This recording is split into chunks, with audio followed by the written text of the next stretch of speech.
तो हेलो बच्चों, जो हम लोग आज टॉपिक ले रहे हैं, टॉपिक है आपका electric field lines. Electric field lines आपका, अब जब आगे हम लोग जब चैप्टर्स को ले रहे हैं तो अब आगे हम लोग जितना भी कंसेप्ट लेंगे वो सारा कंसेप्ट आपका इलेक्ट्रिक फील्ड लाइन के बेस पर ही होने वाला है। ठीक है, तो हमारे पास जो कंसेप्ट आ रहा है वो आ रहा है इलेक्ट्रिक फील्ड लाइन का, और मैंने यहाँ पे कुछ 6 पॉइंट्स यहाँ डिस्कस करने के लिए आज लिए हैं।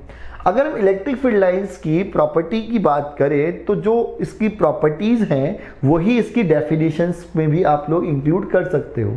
तो अगर हम लोग यहाँ डेफिनेशन की मैं बात करूँ तो इलेक्ट्रिक फील्ड लाइन जो है वो आपके इमेजिनरी कर्व लाइंस है।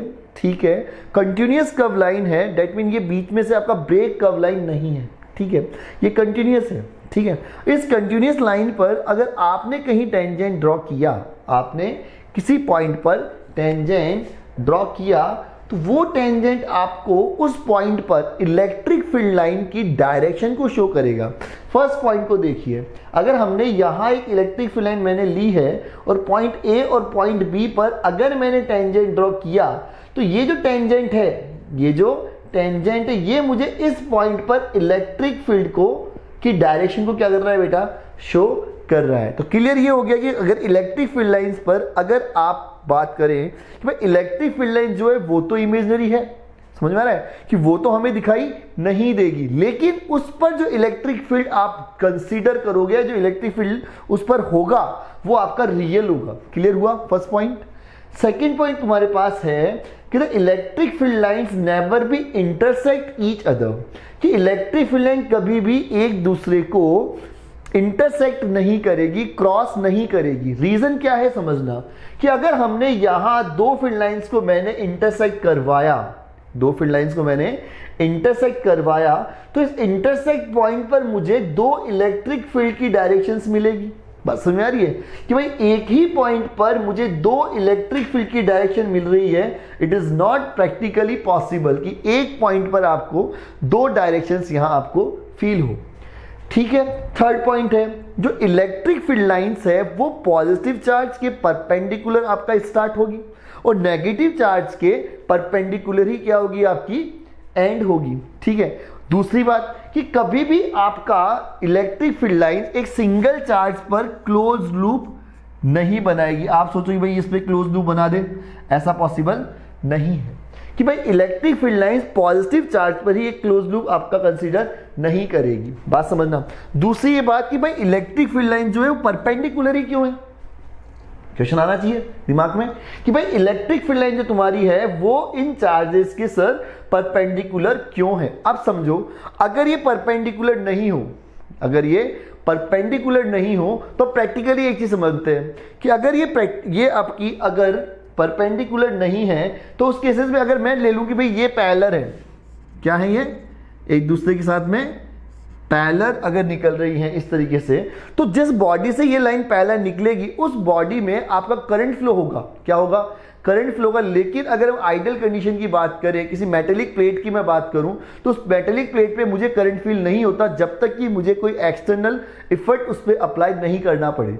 दैट मीन ये समझना कि अगर ये इलेक्ट्रिक फील्ड लाइंस आपकी परपेंडिकुलर नहीं हो, समझना कि अगर ये परपेंडिकुलर नहीं हो तो उस केसेस में आपकी बॉडी पे करंट आपका एक पर्टिकुलर डायरेक्शन में इलेक्ट्रॉन्स का फ्लो हो जाएगा, जो कि बिना किसी इफेक्ट के पॉसिबल नहीं है। दैट मीन इसलिए ये जो इलेक्ट्रिक फील्ड लाइंस तुम्हारी है ये आपके पॉजिटिव चार्ज के परपेंडिकुलर निकल रही है और नेगेटिव चार्ज के परपेंडिकुलर ही क्या हो रही है, आपकी एंड अप हो रही है।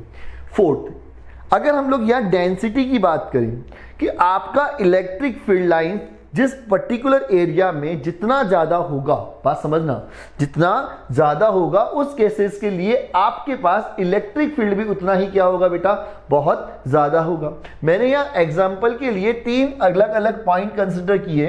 पहले पॉइंट पे इलेक्ट्रिक फील्ड लाइंस को मैंने डिस्टेंस पे रखा, डायरेक्ट कह सकते हो कि मैं कंटिन्यूअसली डेंसिटी को इंक्रीज कर रहा हूं। ठीक है, और यहां सबसे ज्यादा डेंसिटी आपको मिल रही है वो ईसी सी पॉइंट वाले की मिल रही है, सेकंड पे बी एंड थर्ड आपका ए है। दैट मीन सबसे ज्यादा अगर इलेक्ट्रिक फील्ड की बात की जाएगी तो वो कौन सा होगा, आपका ईसी, सेकंड नंबर पे आपका ईबी और थर्ड आपका ई ए हो जाएगा। मतलब ये आया कि यहां सबसे ज्यादा इलेक्ट्रिक फील्ड अगर हम देखें तो जिस जगह इलेक्ट्रिक फील्ड लाइंस बहुत ज्यादा डेंस है वहां इलेक्ट्रिक फील्ड बहुत ज्यादा होगा, जहां डेंसिटी कम है वहां इलेक्ट्रिक फील्ड भी क्या होगा आपका, कम होगा। इसको यूं भी समझ सकते हैं, एक एग्जांपल ले लेते हैं। इस पॉइंट 4 को समझाने के लिए मैं एग्जांपल ले रहा हूं, ध्यान देना कि अगर मैं ये ले लूं कि भाई ये मेरे पास प्लस क्यू चार्ज है और मैंने ये इलेक्ट्रिक फील्ड लाइंस इसके परपेंडिकुलर एक पर्टिकुलर पोर्शन को कंसिडर करते हुए ले ली। अगर मैं यहां कुछ पहला लूप लूं सेम साइज का और ये लिया थर्ड लूप, दैट मीन 1 2 3। सबसे ज्यादा अगर डेंसिटी की बात करूंगा तो किस वाले पॉइंट पर है, नंबर 1 पे, फिर नंबर 2 और फिर नंबर 3 पे। दैट मीन जो इलेक्ट्रिक फील्ड इंटेंसिटी का अमाउंट होगा वो नंबर 1 पे ज्यादा होगा, नंबर 2 पे कम और नंबर 3 पे सबसे कम होगा। तो ये डिपेंडिंग हो रहा है यहां number density of your electric field lines. Clear हो गया। अब नेक्स्ट की तरफ मैं मूव अप करता हूं कि मेरी जो इलेक्ट्रिक फील्ड लाइंस है वो पॉजिटिव चार्ज से स्टार्ट होगी और नेगेटिव चार्ज पे एंड होगी। अब यहां ये आपकी इलेक्ट्रिक फील्ड लाइंस अगर पॉजिटिव से नेगेटिव आ रही है तो ये एक आपका रिबन जैसा क्या बना देगी, लूप्स बना देगी, कंप्लीट लूप नहीं बनाएगी, ठीक है। पॉजिटिव से निकली और नेगेटिव पे क्या हो गई, वो एंड अप हो गई। बात समझ में आ रही है। मतलब इलेक्ट्रिक फील्ड लाइंस भी अट्रैक्शन को शो करेगी। किसको शो करेगी, अट्रैक्शन को शो करेगी। अगर हम यहाँ 6 पॉइंट की बात करूं और मैंने दो सेम पॉजिटिव चार्ज ले लिए और नेगेटिव चार्ज ले लिए, दोनों को कुछ डिस्टेंस पे प्लेस किया, तो यहां जो इलेक्ट्रिक फील्ड लाइंस है वो एक दूसरे को क्या करेगी बेटा, रिपल करेगी। क्या करेगी, रिपल करेगी। और दोनों पॉइंट्स के बीच में, दोनों पॉइंट्स के मिड में, मुझे जरूरी नहीं मिड हो, वो डिपेंड करेगा आपके इस चार्ज के अमाउंट पे, ठीक है, कि यहां आपको एक ऐसा पॉइंट मिलेगा जहां किसी टाइप का कोई इलेक्ट्रिक फील्ड प्रेजेंट नहीं होगा। इसे आप बोलोगे न्यूट्रल पॉइंट। क्या बोलोगे, न्यूट्रल पॉइंट बोलोगे। अब इसको थोड़ा समझ लेते हैं कि सपोज करो मैंने यहां 5Q ले लिया और यहां मैंने Q ले लिया। अब दोनों है तो पॉजिटिव, दोनों है तो पॉजिटिव, लेकिन दोनों का मैग्नीट्यूड क्या है बेटा, डिफर है। भाई यहां आपने प्लस Q लिया, यहां आपने प्लस 5Q लिया, तो अमाउंट की बात करूं तो 5Q आपका ज्यादा है और Q आपका इसके कंपेरिजन में कम है। तो जो तुम्हें न्यूट्रल पॉइंट मिलेगा, वो न्यूट्रल पॉइंट जो आपको मिलेगा मिड में ना मिलके कम अमाउंट के चार्ज की तरफ मिलेगा। रीजन, यहां जो इलेक्ट्रिक फील्ड लाइंस होगी वो काफी डेंस होगी कंपेयर टू एस के। समझ में आ रहा है कि कंपेयर टू प्लस क्यू के आपका इलेक्ट्रिक फील्ड लाइंस काफी कम आपको यहां मिलेगा। तो आपको जो न्यूट्रल पॉइंट मिलेगा वो मिलेगा आपको कम चार्ज की तरफ। ये भी समझ सकते हो कि अगर मैं ले लूं भाई ये मेरे पास 5Q है माइनस का और ये मेरे पास यहाँ पे Q है, तो वो सेम केस आ गया। समझ में आ रहा है कि भाई इस केस में मुझे जहां अमाउंट आपका कम है वहां मुझे उस चार्ज की तरफ मुझे क्या मिलने वाला है, न्यूट्रल पॉइंट मिलने वाला है। क्लियर हुआ आपको। हमने यहाँ 6 पॉइंट कंसिडर किए और इन 6 पॉइंट को हमने यहाँ पे पूरा डिस्कस किया, ठीक है। तो ये आपका है complete electric field lines. Okay बेटा। तो बच्चों हम लोग जो सेकंड टॉपिक ले रहे हैं आज का वो है आपका इलेक्ट्रिक फ्लक्स। अब फ्लक्स क्या होता है समझना। फ्लक्स एक्चुअली में जिस फील्ड के लिए हम कंसिडर करें उस फील्ड का एक प्रॉपर्टी है। दैट मीन यहां अगर इलेक्ट्रिक फ्लक्स की बात कर रहे हैं तो ये इलेक्ट्रिक फील्ड की प्रॉपर्टी है।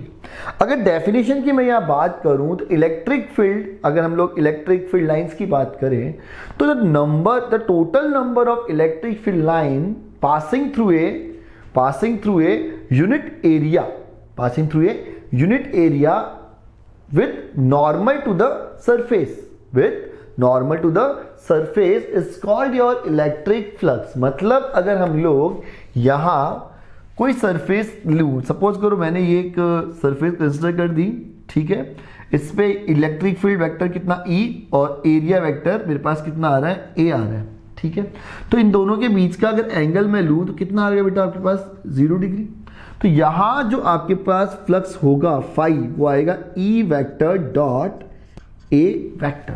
यहां जो E वेक्टर है वो आपका इलेक्ट्रिक फील्ड लाइंस को रिप्रेजेंट करेगा और A वेक्टर आपका इस एरिया के डायरेक्शन को शो करेगा। एक बात समझना, एरियल वेक्टर जो है वो एरियल वेक्टर का डायरेक्शन सरफेस के ऑलवेज क्या रहने वाला है, परपेंडिकुलर रहने वाला है। बात समझ में आ रही है? जैसे फॉर एग्जांपल अगर हम लोग ये देखें कि भाई ये कोई सरफेस है, इस सरफेस के लिए जो एरिया वेक्टर होगा, अगर हम इसे मैं एरिया वेक्टर से रिप्रेजेंट कर दूं कि भाई ये मेरे पास ये मेरे पास एरिया वेक्टर है, डेट मीन अगर इस एरिया को मैं जिस तरह मूव करवाऊंगा, ध्यान देना, समझ में आ रहा है कि भाई ये एरिया जो है वो इसका जो वेक्टर है वो ऑलवेज इस सरफेस के क्या होने वाला है, परपेंडिकुलर रहने वाला है। अब यहां आप समझना कि ये हमारे पास है phi equals to E A cos theta. बात क्लियर कर लेना, ठीक है, कि ये मेरे पास कोस थीटा है और फाई थीटा का वैल्यू कितना है, 0, देन फाई मेरे पास कितना आने वाला है, ई ए। ठीक है, अगर हम कंसीडर करें इस तरीके से कि हमारे पास, ठीक है, ये सरफेस है, इलेक्ट्रिक फील्ड का डायरेक्शन यहां है और ये आपके पास यहां आ गया एरिया वेक्टर ए और यहां एंगल है थीटा, यहां एंगल है थीटा। तो हमें इस एरिया वेक्टर की डायरेक्शन में ई वेक्टर का वैल्यू लेना होगा। भाई ये हमारे पास कोस थीटा कैसे आ रहा है वो समझा रहा हूं कि कितना आ जाएगा मेरे पास, ई कॉस थीटा। बात क्लियर हुई? तो अगर हम यहां ध्यान दें कि अब कितना फ्लक्स होगा, तो फाई इक्वल्स टू आप लोगे E A cos theta. Clear हुआ? तो ये तुम्हारे पास आ गया यहाँ पे phi equals to E A cos theta. अब यहां अगर आप देखो कि भाई यहां ये एरिया और यहां जो एंगल है कितने डिग्री का आ जाएगा आपका, 90 डिग्री का। ठीक है भाई, ज्यादा घुमा फिरा के बात करना मेरे को नहीं आता है, ठीक है, ज्यादा आपसे टॉपिक के अलावा मैं बात भी नहीं करता, बट समझना बेटा कि भाई सिंपल है कि हमें जितना जितना जल्दी सीखने को मिले उतना हमारे लिए बढ़िया है। ठीक है, तो यहां अगर आप देखो कि भाई यहां एंगल 0 था, फाई आया, यहां अगर मैं फाई की बात करूं तो ये कोस 90 और कोस 90 का वैल्यू कितना होता है, 0, देन फाई कितना मिला मुझे, 0 मिला। तो डेट मीन ये मुझे आपका मिनिमम फ्लक्स मिल रहा है और यहां मेरे पास मैक्सिमम फ्लक्स है। बात क्लियर हुआ कि भाई यहां अगर हम बात करें फाई का, तो फाई इक्वल्स टू योर ये कॉस थीटा। ठीक है, अब सपोज करो आपके पास सरफेस अगर दे दिया जाए और ये कहा जाए कि इलेक्ट्रिक फील्ड का वैल्यू हर पॉइंट पर अलग अलग है। सपोज करो ये मैंने कोई सरफेस लिया जहां पे इलेक्ट्रिक फील्ड की वैल्यू और डायरेक्शन अगर मैं ले लूं कि भाई जैसे मैंने डिसाइड किया भाई ये डायरेक्शन मेरे पास E1 की है, ये E2 की है और ये मैंने E3 ले लिया और ये मैंने यहाँ EN ले लिया। बात समझ में आ रही है? भाई ये जो हमने पढ़ा वो यूनिफॉर्म के लिए पढ़ा कि वहां यूनिफॉर्म इलेक्ट्रिक फील्ड है। अगर यूनिफॉर्म न होके नॉन यूनिफॉर्म इलेक्ट्रिक फील्ड मिले, क्या मिले आपको, नॉन यूनिफॉर्म इलेक्ट्रिक फील्ड मिले, तो उस केसेस में आपके लिए जो इलेक्ट्रिक फ्लक्स होगा उसका अगर हम बात करें, भाई ये बात अब क्लियर हो गया कि इलेक्ट्रिक फ्लक्स अगर हमने यहाँ कोस थीटा अगर आपका आ रहा है तो इलेक्ट्रिक फ्लक्स आपका कौन सी क्वालिटी हुई, भाई कौन सा फिजिकल क्वांटिटी हुई आपकी, स्केलर। तो स्केलर अगर है तो हम क्या करेंगे, हर पर्टिकुलर पॉइंट से इलेक्ट्रिक फ्लक्स निकाल के उसका एल्जेब्रिक सम कर देंगे। एक बात दिमाग में रख लेना, अगर वेक्टर क्वांटिटी आपका आ रहा है, क्या आ रहा है, वेक्टर क्वांटिटी अगर आपका आ रहा है तो आप वहां पर वेक्टर सम अप्लाई करोगे, और अगर स्केलर क्वांटिटी आपका आ रहा है तो आप वहां पर एल्जेब्रिक सम को अप्लाई करोगे। ठीक है, तो यहां अगर हम देखें भाई ये वेक्टर है E3 E2 E1 है और मैं यहां अगर इसका डायरेक्शन लूं तो this is your DS3 vector, 2 vector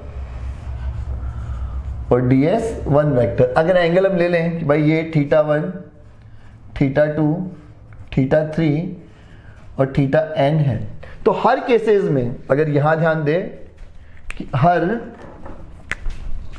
cases में आपके पास जो फ्लक्स आएगा φ1, ये आपका dφ1 आएगा, तो कितना हो जाएगा मेरे पास E1 vector dot DS1 vector. अगर यहां मैं फ्लक्स की बात करूं तो dφ2 equals to E2 vector DS2 vector. यहां मैं फ्लक्स की बात करूं dφ3 equals to E3 vector, DS3 vector. यहां अगर हम बात करें तो D phi n equals to En vector dot DS n vector. बात समझ में आ रही है? अगर मैं टोटल फ्लक्स की बात करूं, पता नहीं कलर दिखेगा नहीं दिखेगा ये वाला। अगर मैं टोटल फ्लक्स की बात करूं तो टोटल फ्लक्स मेरे पास कितना आने वाला है, phi equals to D phi 1, D phi 2, D phi 3 so on D phi n। तो वैल्यू कितना आ जाएगा हमारे पास, E1 vector, DS1 vector, E2 vector, DS2 vector and so on En vector, DSn vector. यहां जो ds है वो आपको पता है क्या है, एरियल वेक्टर है।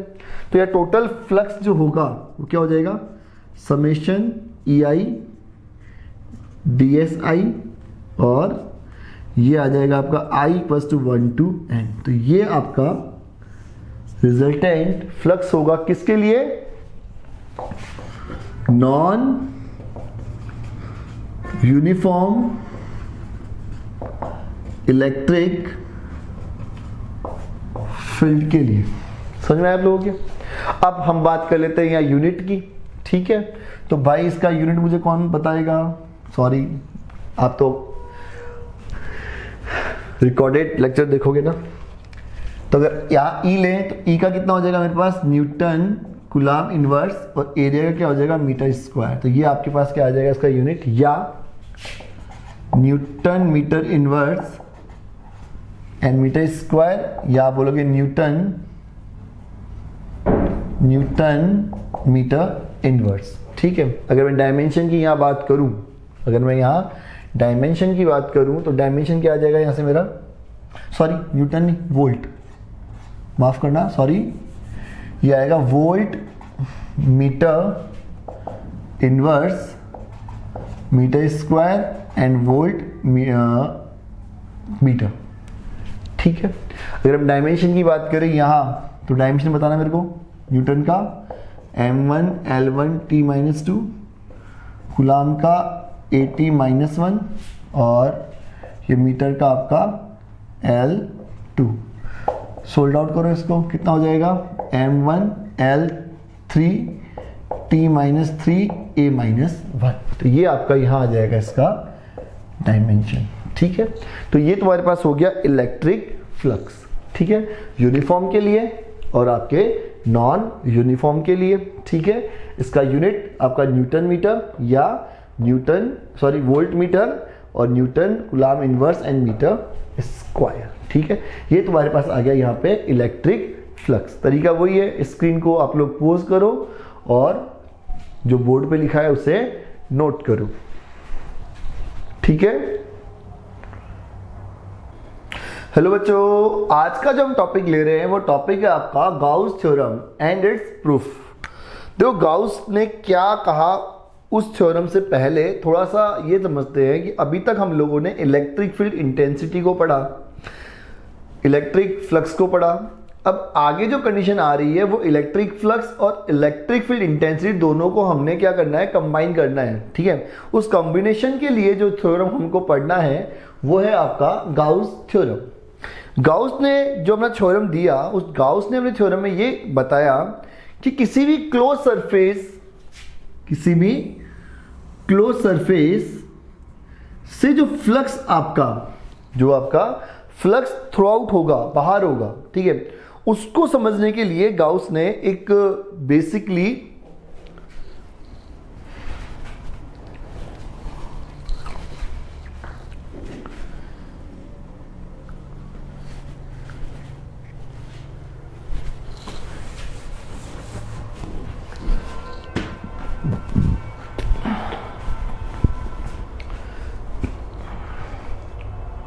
हेलो बेटा, जो टॉपिक हम ले रहे हैं वो टॉपिक है आपका Gauss theorem and it's proofing. Gauss theorem actually में एक रिलेशनशिप को रिप्रेजेंट करता है, जो रिलेशन आपकी है इलेक्ट्रिक फ्लक्स और चार्ज के बीच।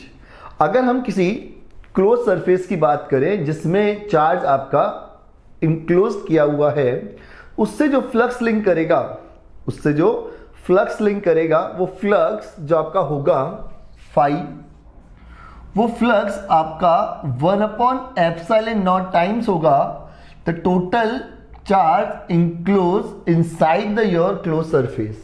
कि टोटल जो फ्लक्स आप किसी क्लोज सरफेस से आप निकालोगे जिसके अंदर आपका चार्ज प्रेजेंट है। फॉर एग्जांपल अगर मैं यहां एक स्पेयर कंसिडर करूं और ये कहूं कि इस स्पेयर में टोटल चार्ज Q इनक्लोज किया हुआ है, ठीक है, तो इस क्लोज सरफेस से जो टोटल फ्लक्स आपका आउट होगा, इट इज योर फाई, जो होगा वो आपका 1/ε0 इंटू Q होगा।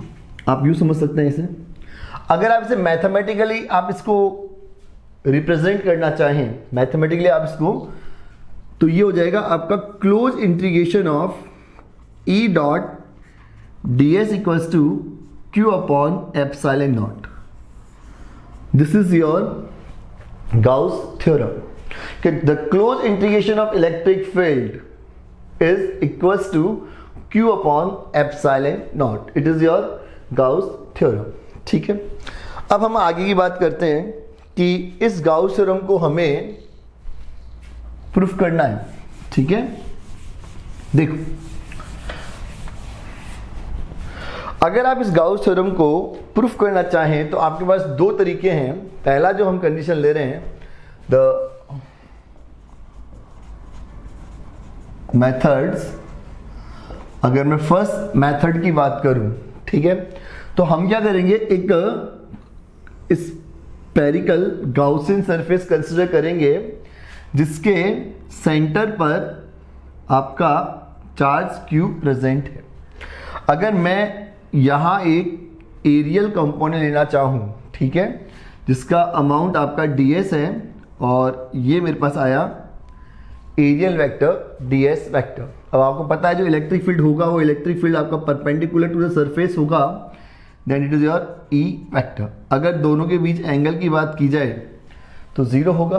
अगर हम यहाँ फ्लक्स की मैं बात करूं, इस स्मॉलेस्ट पार्ट जिसे हम लोग एरियल एलिमेंट बोल रहे हैं, इस एरियल एलिमेंट से जो फ्लक्स आपका होगा d5 होगा आपका E vector dot ds vector. It is, अब ये आपका कितना हो जाएगा, phi equals to E vector dot ds vector. So your d5 equals to E ds cos theta, और आपके पास थीटा कितना है बेटा, यहाँ 0 डिग्री। तो E इक्वल्स टू, सॉरी, अगर हम यहाँ d5 ले रहे हैं तो d5 इक्वल्स टू कितना हो जाएगा, E ds कोस 0। ओके, देन यहाँ d5 equals to E ds। अब ये हमारा निकला इस एरियल कंपोनेंट से। अगर हम कंप्लीट स्पेयर की बात करें, सो नेट इलेक्ट्रिक फ्लक्स की अगर मैं बात करूं तो मुझे क्या करना पड़ेगा, यहां पे इंटीग्रेशन करना पड़ेगा, बिकॉज ऑफ सरफेस क्लोज है तो हम क्लोज इंटीग्रेशन कर देंगे। और ये आपका फाई ई लेते हैं इलेक्ट्रिक फ्लक्स के लिए, और ये ई इंटीग्रेशन ds। अब सरफेस आपने कैसा लिया है, मैंने पहले कहा था हमने जो गाउसियन सरफेस यहाँ कंसिडर करना है वो स्फेरिकल करना है।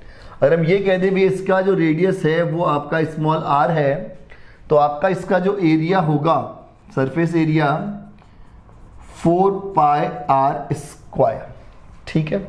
अब अगर हम यहाँ इस सरफेस पर इलेक्ट्रिक फील्ड की मैं बात करूं, इलेक्ट्रिक फील्ड इंटेंसिटी की मैं बात करूं, तो जो E होगा वो कितना होने वाला है, Q/r²। आप K को ओपन करोगे तो 1/4πε0 Q/r²। देन जो अबव वैल्यू है वो क्या होने वाली है आपके पास, phi E equals to 1/4πε0 Q/r² into 4πr²। अगर आप यहां देखें तो आपको 4π से 4π,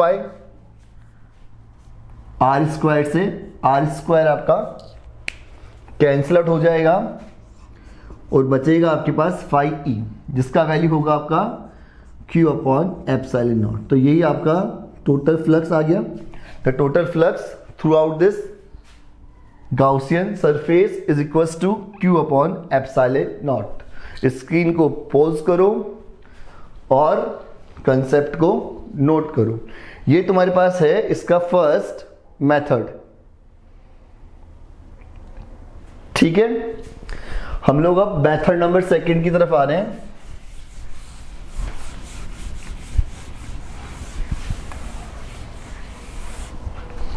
तो यहां हम लेंगे नंबर 2, ठीक है। नंबर 2 थोड़ा इंपॉर्टेंट है क्योंकि बहुत सारी चीजें से क्लियर हो जाएगी आप लोगों के, ठीक है भाई। आपने अभी लिया स्पेरिकल सरफेस लिया, अगर सपोज करो जो सरफेस है स्पेरिकल न होकर अगर जो क्लोज सरफेस है वो आपका कुछ इस तरीके का हो, कोई भी शेप हो सकता है, और मैंने यहाँ इस पॉइंट पर चार्ज Q को कंसीडर किया कि इस कंप्लीट इनक्लोज जो चार्ज होगा उसका अमाउंट हमने यहाँ पे Q लिया और इसे हमने इस पॉइंट O पर प्लेस कर दिया, ठीक है। अगर मैं यहाँ एक इस सरफेस पर एक एरियल कंपोनेंट लूं जिसका direction it is your ds vector, और अगर हम इस पॉइंट से इलेक्ट्रिक फील्ड की डायरेक्शन में लेना चाहूं तो this is your E vector and angle is theta. और यहां से अगर हम लोग ये देखेंगे भाई ये आपके पास इस बॉडी का इस सरफेस का ये जो आपके पास आएगा ये आएगा आपका यहां पे सॉलिड एंगल ओमेगा, ठीक है। अगर आप यहां टोटल अगर आप लोग फ्लक्स थ्रू आउट करो इस एरियल कंपोनेंट से कितना हो जाएगा, D phi equals to E vector dot ds vector, और यहां से आपका आएगा D phi equals to E ds cos theta, ठीक है। अगर हम लोग ये कहें कि भाई इस एरियल जो आपने कंपोनेंट लिया है इस एरियल कंपोनेंट का इस Q से जो मीन डिस्टेंस है अगर मैं वो R कंसीडर करूं तो इस पॉइंट पे जो इलेक्ट्रिक फील्ड होगा उसका वैल्यू कितना होने वाला है KQ अपॉन R स्क्वायर। कोई आपत्ति आप लोगों को? तो वैल्यू कितना हो जाएगा यहां पे, then d phi equals to E का value KQ upon R square, this is ds cos theta. अगर आप यहां ध्यान दें तो d phi equals to KQ ds cos theta upon R square. अगर आप ये कहूं कि भैया net electric flux through this closed surface कितना होगा, वही तरीका हमारा कि हम क्या करेंगे यहाँ पे क्लोज इंटीग्रेशन करोगे then ds cos theta R square. ये आपके पास आ जाएगा आपका टोटल फ्लक्स फाई ई, ये के कांस्टेंट Q, और ये आएगा आपका close integration ds cos theta upon R square. बच्चों यहां जो आपके पास ये पॉइंट आया it is called solid angle, ठीक है। और इसका जो वैल्यू होगा वो होगा आपका 4 पाई, ये आपको ध्यान रखना है, ठीक है। तो यहां अगर मैं K को ओपन कर दूं, अगर मैं यहां K को ओपन करूं तो कितना आ जाएगा बेटा मेरे पास, phi E equals to 1 upon 4 pi epsilon naught Q into 4 pi, 4 pi से 4 पाई कैंसिल, और आपके पास यहां जो फाई ई आएगा वो आएगा Q अपॉन एप्सिलॉन नॉट। तो ये सेकंड मेथड है आपका गाउस थ्योरम को प्रूफ करने का, ठीक है। वही तरीका, स्क्रीन को आप पॉज करो और कॉपी में से नोट करो।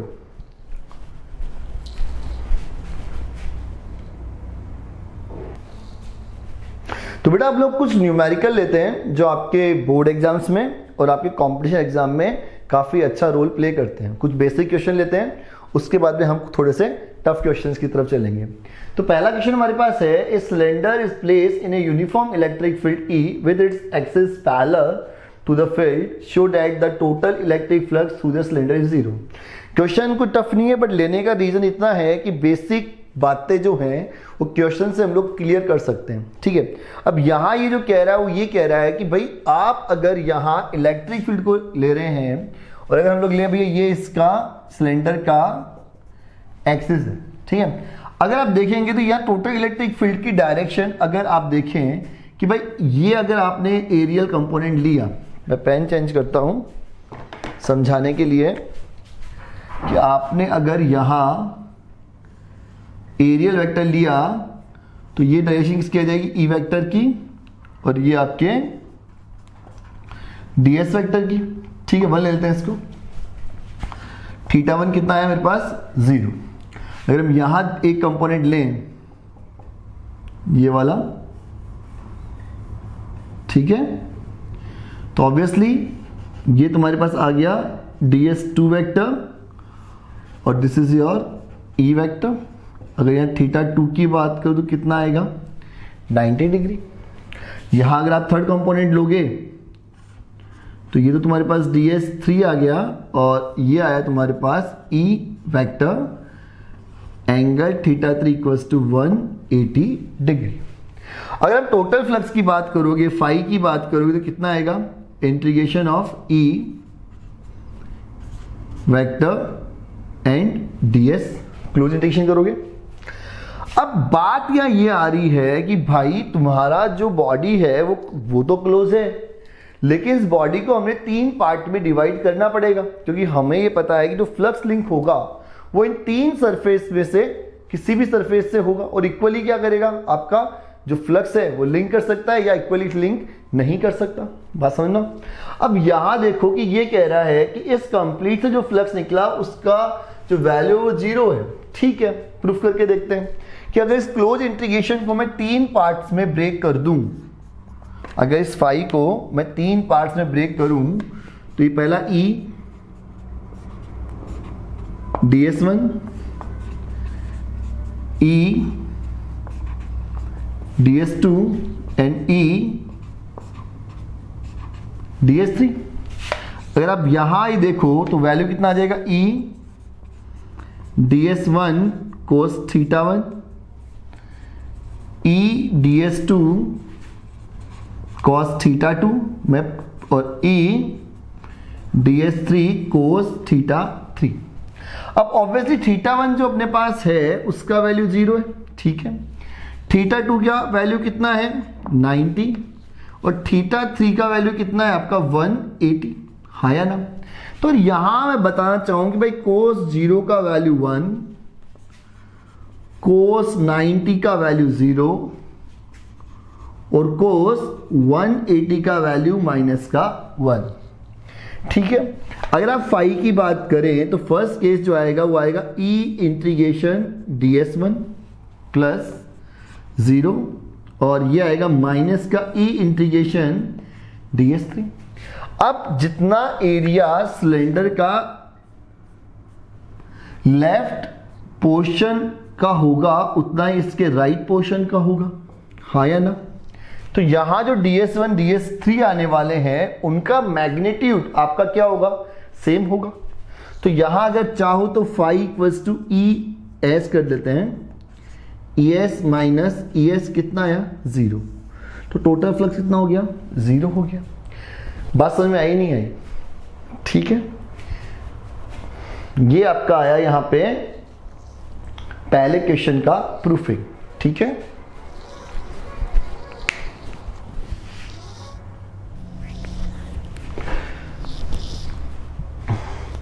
तो बच्चों जो हमारे पास सेकंड क्वेश्चन यहां आ रहा है वो है the electric field component in figure Ex equals to, मतलब जो इलेक्ट्रिक फील्ड का वैल्यू है वो हमारे पास अल्फा x की पावर हाफ है, Ey Ez 0 है, in which alpha equals to आपको गिवन है 800 Newton per Coulomb meter square. Calculate the total flux phi E through the cube and the charge within the cube.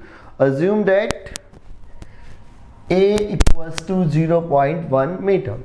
अब देखो बेटा, अगर आपका इलेक्ट्रिक फ्लक्स का वैल्यू x की डायरेक्शन में है और y एंड z डायरेक्शन में उसका वैल्यू आपका 0 है, तो डेट मीन अगर हम बात करते हैं कि उस सरफेस की जो सरफेस आपके इलेक्ट्रिक फील्ड की डायरेक्शन में आ रहा है, तो हमारे पास एक फेस तो ये है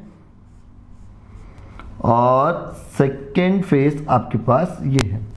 इसे मैं देता हूं भाई, ये मेरे पास राइट फेस है और ये मेरे पास लेफ्ट फेस है. अगर मैं यहां करूं कि मुझे फाई एल निकालना है, क्या निकालना है? Phi L. तो फाई एल सिंपल कितना हो जाएगा? ई लेफ्ट एंड एरिया कितना है? A square. अब फालतू की बात है, मैं दोबारा आपको बताऊं कि भाई यहां आप देखो इसे इस तरीके से, तो ये तो आ गया मेरे पास यहाँ पे एरिया का डायरेक्शन, ठीक है, और ये मेरे पास मेरा इलेक्ट्रिक फील्ड, ठीक है. तो यहाँ जो कोर्स होगा वो कितना हो जाएगा? 180 डिग्री. तो कुल मिला के यहाँ जो फाई लेफ्ट ले रहा हूँ कितना आएगा? माइनस का एल ए स्क्वायर. अब कोर्स 180 का वैल्यू कितना होता है? माइनस का 1. ठीक है. अगर हम लोग यहाँ ध्यान दें कि भाई हमारे पास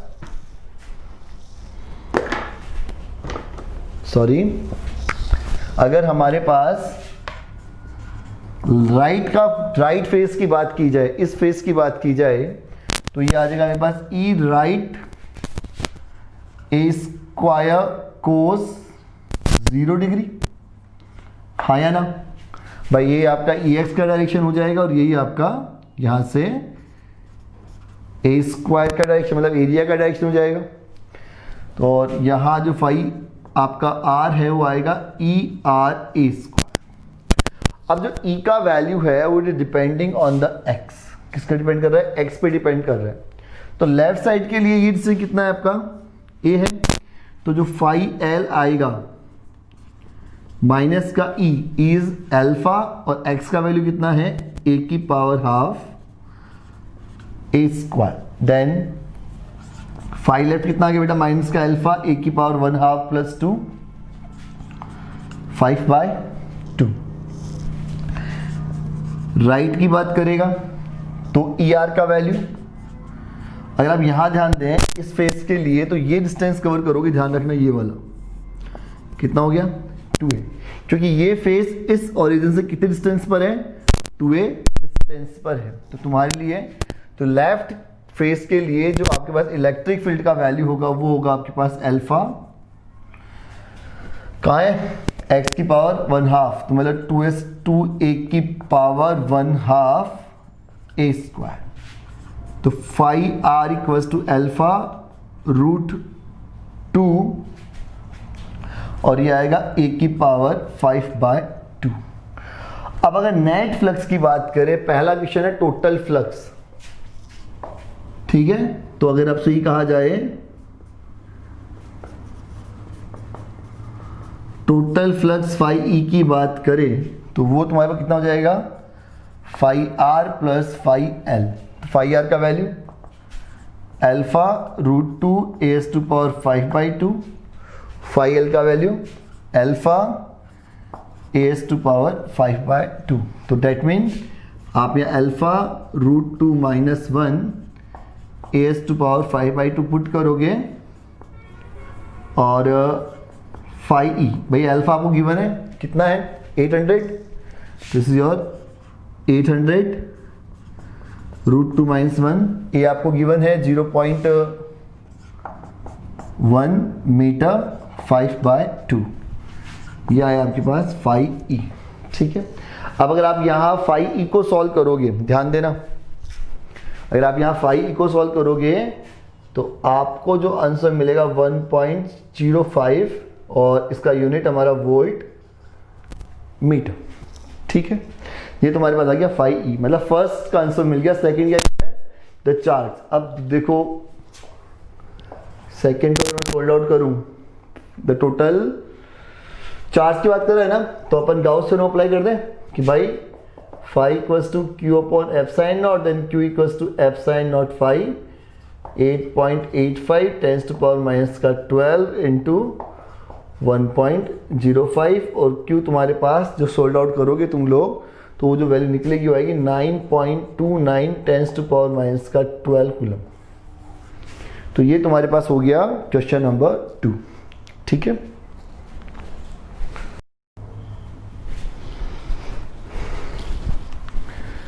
तो बेटा हम लोग जो आगे कंसेप्ट को बढ़ा रहे हैं तो उससे पहले हम लोग कुछ बेसिक प्रॉब्लम्स जो नीट एग्जामिनेशन में आप लोगों को फेस करनी होगी हम उस पर थोड़ा सा यहाँ पर बात कर लेते हैं। तो यहाँ मैंने कुछ डिफरेंट टाइप की कंडीशंस ली है जहाँ मैंने इलेक्ट्रिक फील्ड की डायरेक्शंस को एरो से शो किया हुआ है और मैंने यहाँ पे कुछ पर्टिकुलर शेप्स यहाँ रखी हुई हैं। ठीक है, जैसे मैंने पहला लिया है यहाँ पे हेमी सर्कल। अब यहाँ आप ध्यान दो कि अगर हमें इस हेमी सर्कल से फ्लक्स की बात की जाए आप लोगों से, तो ये बताओ कि अगर हमने ये तय किया कि ये आपके पास इलेक्ट्रिक फील्ड ई वेक्टर है तो सिंपल है, इससे फ्लक्स कितना एंटर करेगा। पहली बात तो ये कि इससे फ्लक्स इन कितना करेगा, आप मुझे वो एक बार कमेंट में बताओ फटाफट कि फाई ई अगर आप लेते हो तो यहाँ आपका आंसर क्या होगा। कॉपी में नोट कर लो, उसके बाद में हम आप इसे मैच कर लेना कि भाई अगर मैं यहाँ एक कंप्लीट सर्कल लूँ, बात समझ में आ रही है, अगर मैं यहाँ कंप्लीट एक सर्कल लूँ और सर्कल को हाफ कर दूँ तो टोटल जिस एरिया में ये फ्लक्स एंटर करेगा वो कितना होने वाला है आपके लिए। इलेक्ट्रिक फील्ड आपका ए है तो ये हो जाएगा पाई आर स्क्वायर बाई 2। समझ में आ रहा है कि यहाँ ये फ्लक्स आपका एंटर करेगा और अगर आप बात करोगे फाई आउट की तो शायद इतना ही फ्लक्स आपका आउट कर जाएगा। तो नेट फ्लक्स की अगर हम बात करें इस केस में तो कितना होगा भाई, जितना फ्लक्स आपका एंटर कर रहा है उतना ही फ्लक्स आपका आउट हो रहा है। तो इस पर्टिकुलर आपकी शेप में कितना फ्लक्स एसोसिएट किया, that mean answer is your 0। तो यहां आपका आंसर कितना आएगा, 0 आएगा। अगर आप बी केस की बात करें और बी पे मैं कहूंगी कितना फ्लक्स आपका एंटर कर रहा है, आप अपनी कॉपी में नोट करो कि इसका आंसर आप क्या दोगे, फाई इनका आंसर आप क्या दोगे।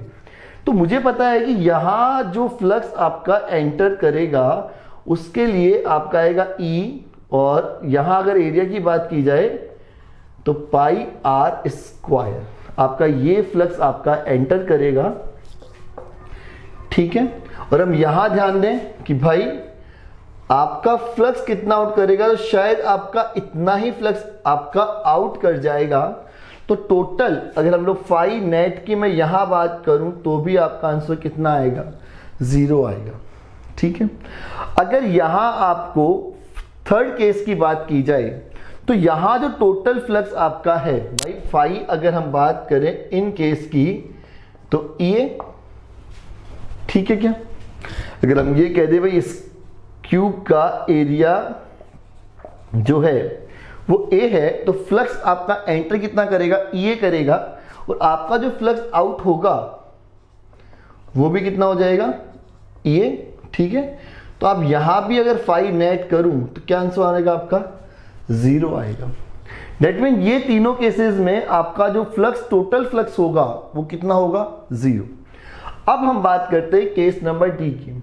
यहां हमें बॉडी में किसी टाइप का कोई चार्ज गिवन नहीं था, ठीक है, लेकिन यहां हमें चार्ज गिवन है और चार्ज की पोजीशन भी आपको बताई हुई है। तो अगर हम फर्स्ट केस की बात करें, यहां मैं कहूं कि भाई ये जो मेरे पास फील्ड है इसका एरिया, सॉरी ये सरफेस है, इस सरफेस का एरिया मेरे पास कितना है। अगर आप देखें कि भाई अगर ये कंप्लीट स्फीयर होता तो इसका एरिया होता 4 पाई आर स्क्वायर। ठीक है, लेकिन ये हाफ है तो यहां जो टोटल एरिया होगा वो कितना हो जाएगा आपका 2 पाई आर स्क्वायर। अगर आप यहां ध्यान दें तो यहां जो इलेक्ट्रिक फील्ड होगा वो आपका रेडियल फील्ड होगा कुछ इस तरीके से, हाँ या ना। तो अगर यहां आप फ्लक्स की बात करें, फाई की बात करें, तो ये आपका ई ए है और ई जो है वो उसका वैल्यू के क्यू अपॉन आर स्क्वायर, और एरिया की मैं यहां बात करूं, अगर मैं यहां एरिया की बात करूं तो मेरे पास जो एरिया है वो 4 पाई आर स्क्वायर अपॉन 2 होगा। तो तुम्हारे पास जो टोटल फ्लक्स यहां होगा वो आएगा के क्यू, आर स्क्वायर से आर स्क्वायर कैंसिल, एंड ये, तो ये तुम्हारा आंसर होगा 2 पाई के क्यू। के को अगर आप ओपन करो, के को अगर आप ओपन करो तो ये आएगा 2 pi into 1 upon 4 pi epsilon not into Q. 2 पाई से 4 पाई कैंसिल और your answer is Q upon 2 epsilon not. ठीक है, ये तुम्हारा इसका फाइनल आंसर है। अगर आप इस कंडीशन की बात करो तो अब ध्यान देना कि हमारे पास यहां एक स्पेयर गिवन है। अब क्लियर कर लेना कि बॉडी अगर क्लोज है, चाहे वो स्पेयर में हो चाहे वो आपका क्यूब हो, ठीक है, तो उस केसेस में आपके पास जो नेट फ्लक्स होगा वो आपका क्यू अपॉन एप्सिलॉन नॉट होगा। बात क्लियर हुई? चाहे आप यहां क्यूब ले रहे हो, अगर सपोज करो यहां आपको कहा जाए कि ये कोई क्यूब है और ये क्यू है, तो दैट मीन ये आपका आंसर एकदम सही होगा। एफ जो हमारे पास है वो ये है कि भाई हमारा जो चार्ज है वो किसी क्यूब के फेस पर अगर है तो फ्लक्स कितना एसोसिएट होगा। तो अब यहां एक ट्रिक दिमाग में रखो कि आपको ये देखना है कि इस क्यूब को कितने ब्लॉक, कितने आपके क्यूब कंप्लीटली क्लोज सरफेस बनाने में हेल्प करेंगे। अगर आप ये फेस पे क्यू रखा हुआ है तो आप एक क्यूब और रख दोगे। बात समझ में आई? तो टोटल फ्लक्स अगर हम एसोसिएट करें तो क्यू अपॉन एप्सिलॉन नॉट होगा 2 क्यूब से। तो एक क्यूब का कितना हो गया? 5 equals to Q upon 2 epsilon naught. This is your answer. अगर इसी तरीके से एक सिलेंडर लिया जाए, सिलेंडर के सेंटर पर अगर आपने चार्ज रखा तो यहां वाले केस में भी तो 5 होगा, वो कितना होगा? Q upon epsilon not. हम एच पर आ रहे हैं कि भाई अगर आपका चार्ज क्यूब के वर्टेक्स पे रखा हुआ हो तो अब इसे कितने क्यूब कवर करेंगे? 4, 1, 2 पीछे, एक इसके साइड में, कितने हो टोटल? 4 हो गए। तो टोटल फ्लक्स लिंक करेगा क्यू अपॉन 4 एप्सिलॉन नॉट। ठीक है, अगर हमने इसके कॉर्नर पे चार्ज को रख दिया, कहां रख दिया? कॉर्नर पे चार्ज को रख दिया, कितने क्यूब कवर करेंगे इस कॉर्नर को? 8। कितने? 8 कवर करेंगे और आपका आंसर होगा 5 equals to Q upon 8 epsilon naught. और लास्ट जो हमारे पास केस हमने लिया है वो लिया है कि भाई जो आपका चार्ज है वो तो सेंटर में प्लेस्ड है, लेकिन हमें जो फ्लक्स निकालना है वो किसी भी एक फेस के थ्रू निकालना है कि भाई एक फेस से कितना फ्लक्स आपका यहां से थ्रू आउट होगा। तो बेसिकली आपको पता है कि टोटल फ्लक्स जो होगा वो होगा क्यू अपॉन एप्सिलॉन नॉट। कितने फेसेस से? 6 फेसेस से। तो 1 फेस से कितना हो जाएगा? 5 upon Q upon 6 epsilon not. तो ये तुम्हारे पास कुछ हमने कंडीशंस ली है। एक्चुअली में ये सारे क्वेश्चंस ही हैं, बट हमने इन क्वेश्चंस को एक साथ एक ही पॉइंट के साथ में कंसल्ट किया है। ठीक है बेटा?